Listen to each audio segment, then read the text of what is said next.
Donc, on essaie de prendre le mieux dans ce qui existe, tout simplement, dans une logique de bon sens, si vous voulez. Hein, puisqu'on a la chance d'avoir une tradition multiséculaire de grande qualité, prenons ce qui a fait ses preuves, tout simplement. Concrètement, c'est une démarche qui est en progression. Le nombre des écoles indépendantes augmente ou pas? Oui, c'est une démarche qui explose très clairement. À cause de la crise qu'on évoquait tout à l'heure? Vous savez, c'est un jeu de domino, c'est-à-dire comme l'école publique dans une crise épouvantable, l'école privée sous contrat a énormément de demandes qui excèdent largement les demandes liées directement à l'objectif catholique, ça tout le monde le sait, et comme l'école catholique sous contrat est d'une part corsetée par le nombre, puisque les écoles catholiques ne peuvent pas se développer autant qu'elles seraient en droit de le faire, parce qu'il y a quand même un droit à la liberté d'éducation en France, droit constitutionnel. Mais des quotas.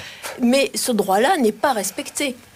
Et il n'y a d'ailleurs aucune loi, le secrétaire général me corrigera si je dis une bêtise, mais il n'y a aucune loi à l'heure actuelle qui impose ce fameux quota de 20%. C'est une pure pratique. En 84, il y avait la loi de finances qui avait posé un principe, mais depuis 85, il n'y a aucune pratique. C'est-à-dire que les gouvernements actuels entérinent une logique de pénurie, de rationalisation de l'offre qui fait que les parents sont privés d'un droit légitime qui est le droit de choisir l'école de leurs enfants. Et que les enseignants eux-mêmes sont privés d'un droit légitime qui est de choisir l'école dans laquelle ils vont enseigner.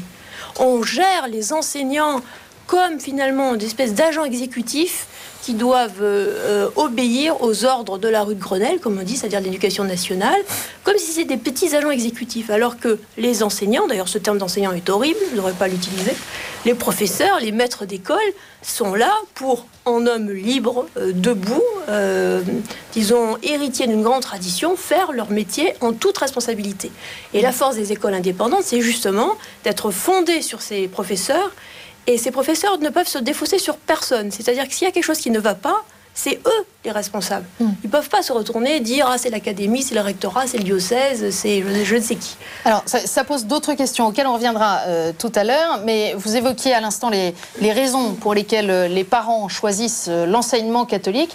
Nous avons voulu en savoir plus à ce sujet et Guillaume Roubert est allé à la sortie de 2 établissements scolaires à Paris, dans le 17e arrondissement et à Montmartre. On écoute les motivations des parents pour avoir inscrit là leurs enfants. C'est pas du tout par rapport à la religion, c'est simplement que c'est un enseignement qui est plus rigoureux et que je ne fais pas confiance à l'éducation nationale, au public en général. Ils ont des célébrations et surtout ce qui est très bien, ce que je trouve, c'est qu'en réalité on explique bien aux enfants à quoi correspondent toutes les festivités catholiques.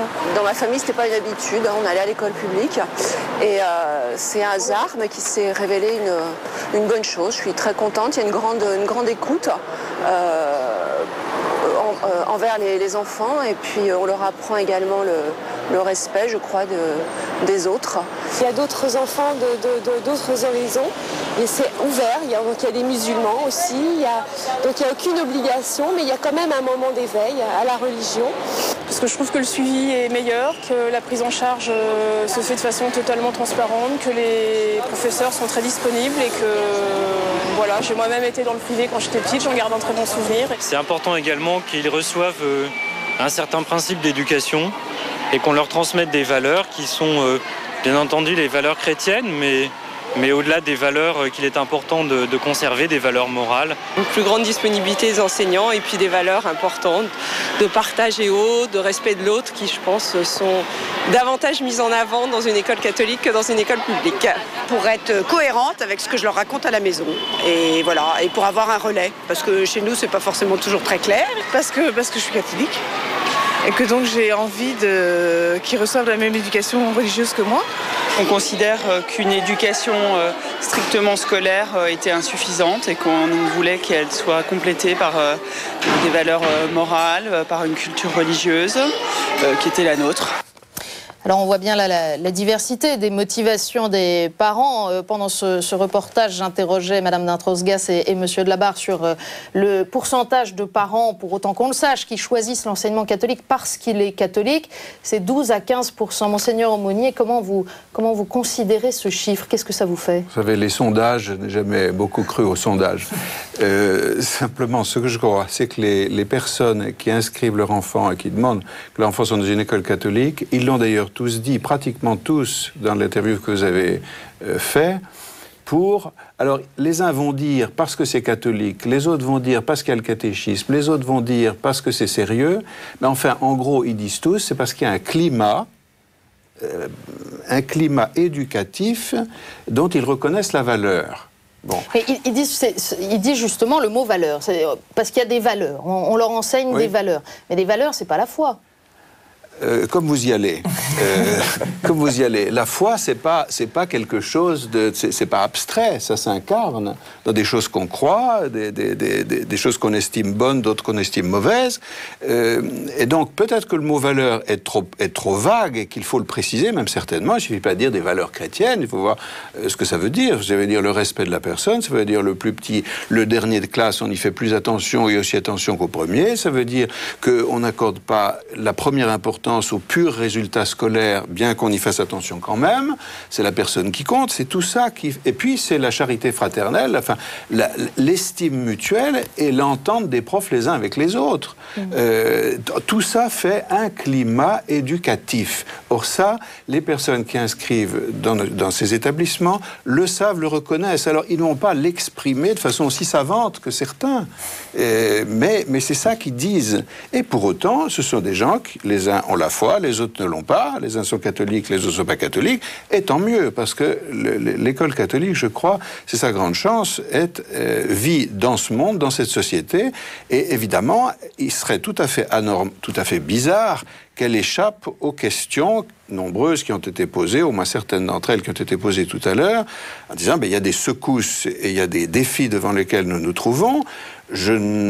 Personnellement, je trouve que toute généralité est abusive et quelqu'un de célèbre a dit que quand on généralise, on finit par risquer d'être insignifiant.